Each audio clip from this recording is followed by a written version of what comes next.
Hey ladies, welcome to the Foundation channel. I am Tanya Cortez, and on this channel I talk about everything foundation and complexion for more mature skin. So listen, today we're going to be talking about the things you need to consider when you're trying to find a perfect foundation now that you have more mature skin, now that you're over 40. If you guys want to see this video, then stay tuned. Roll the credits.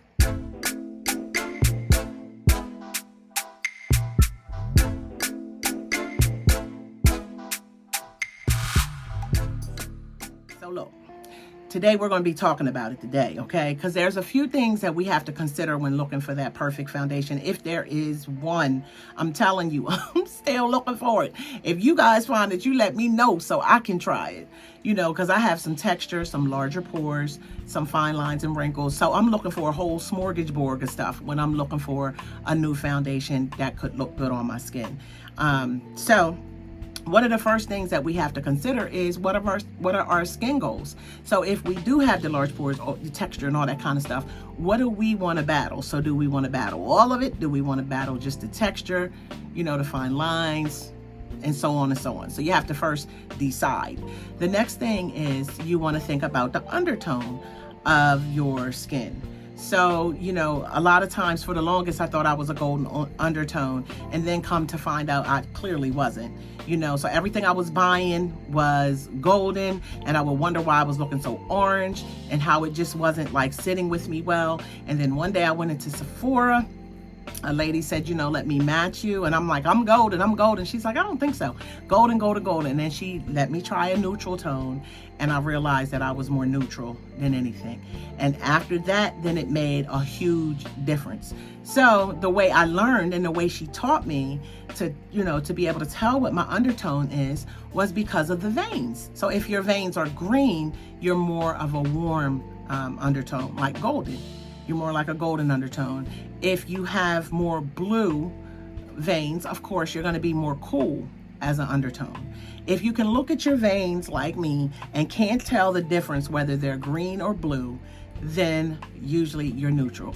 Or you can look at your jewelry. If you wear gold jewelry, if it looks good on you, looks better on you, then you know you're more warm. If you wear silver jewelry, then you're more cool if you think that looks better. If either one looks good on you, gold or silver, sometimes you might be a little bit more neutral. So that's the second thing, is making sure that you know what your undertone is. And then you want to decide what coverage you want.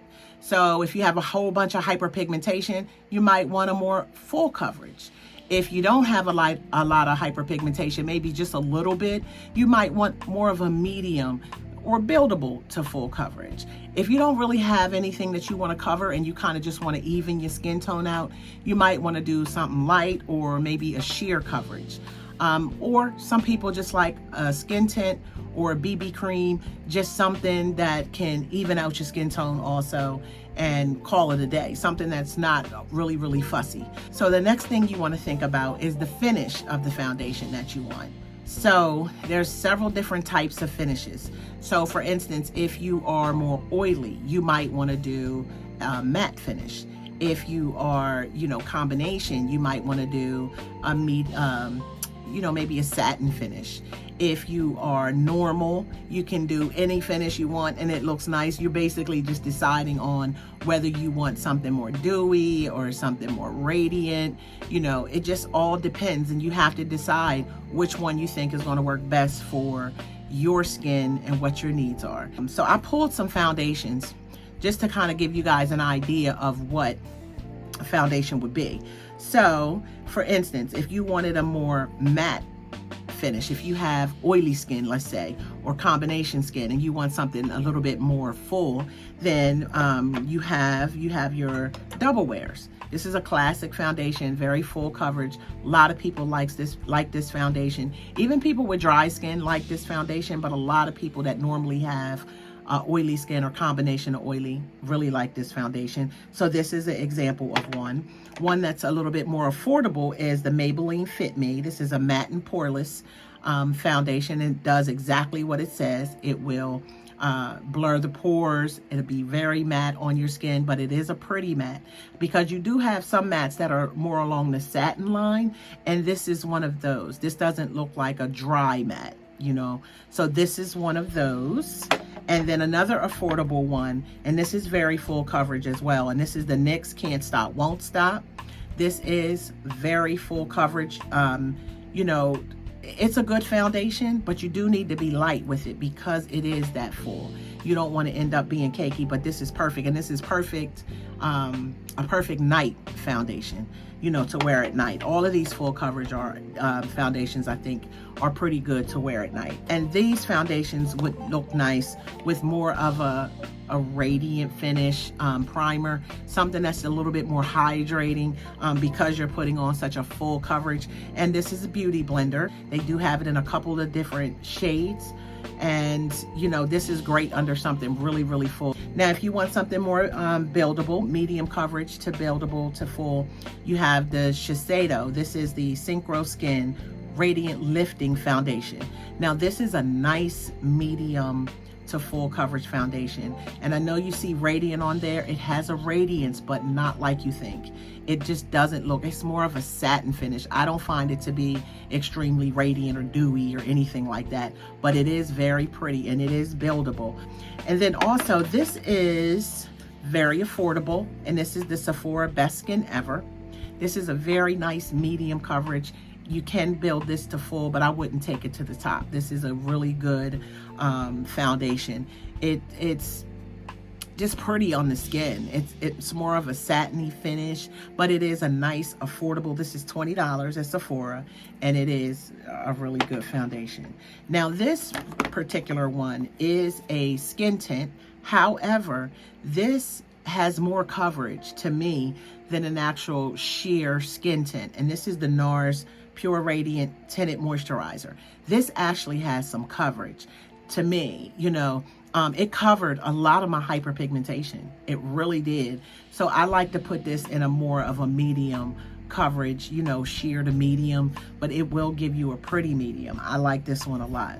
And then these right here, these medium coverages, you can use with like a Milk Hydro, what is this? Milk Hydro Grip Primer, or you can use, this is really nice too. This is a Synchro Skin Soft Blurring Primer. So even if you have oily skin or combination skin and you just want to blur some pores, this is a good primer that you can consider and using that. Just the type of, I'm not saying necessarily the brand. These are sheer to medium coverages, and this is an affordable one, and this is the Flower Beauty Light Illusion, and this is a radiant foundation, kind of sheer coverage, but it is affordable and it is pretty on the skin. If you, especially if you have dry skin or normal skin, this would look good on you too. This will look good on you. And then you have another sheer coverage like the Pat McGrath. This is a pricey foundation, but it is very pretty on the skin. Sheer coverage. I don't think that you could build it to a medium to me, but you know, you can. If you're normal and you don't have a lot of hyperpigmentation to cover, this is a good one. If you do have a lot of hyperpigmentation to cover, I don't know that this is a good one. It doesn't cover a lot of mine. So I guess it depends on which hyperpigmentation looks like. Because you have the Dior Backstage foundation. This is a medium coverage, but this is pretty sheer. This is really a good one. This is my favorite foundation of all times. Not of all times, but it is one of my holy grails. And then you have a Estee Lauder Futurist Hydra Rescue. Now this you can wear very light on a light coverage, but this will build to medium. You know, it's a little bit radiant, but if you have oily skin, you can also try it with a mattifying primer, and that would be good. If you have dry skin, this is gonna be perfect for you if you know, like that kind of thing. All right, guys, so that's the video. So these are some of the things that you just need to consider when looking for your foundation. Now, if you guys have any comments, put them below. If you like the video, thumbs it up. If you're not subscribed, please subscribe so you don't miss any of the other fun videos that we have here. All right, guys, so you remember, it all starts with the base, and you guys stay safe. Bye.